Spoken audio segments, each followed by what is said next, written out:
Ninyoman Ari Susanti 41 tahun terpaksa mendekam di balik jeruji besi. Pasalnya Ari Susanti yang menjalankan bisnis jual beli emas ini kedapatan melakukan pembayaran dengan cek kosong hingga merugikan korbannya mencapai 5,7 miliar rupiah.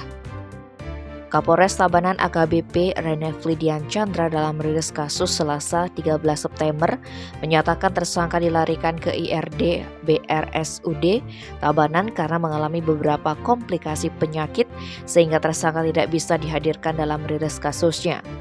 Renefli menjelaskan Ari Susanti ditangkap setelah pihak kepolisian menerima laporan dari Luh Anggreni, pemilik toko emas UD Sinar Berlian yang berlokasi di Pasar Tabanan, Desa Dauh Peken, Kecamatan Tabanan, Kabupaten Tabanan.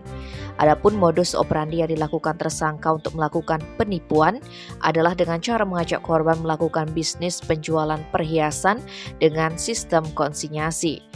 Caranya tersangka mengambil perhiasan emas terlebih dahulu di toko milik korban, setelah itu baru dilakukan pembayaran.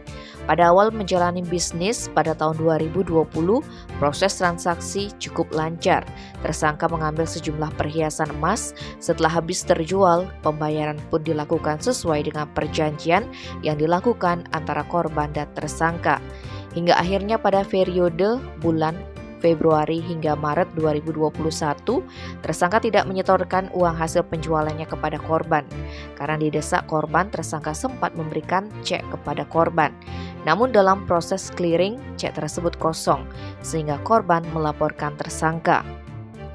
Atas perbuatannya, Renefli menyebutkan tersangka dikenakan pasal 378 dan 372 KUHP tentang penipuan dan penggelapan dengan ancaman hukuman maksimal 4 tahun penjara. Tim Bali Express melaporkan.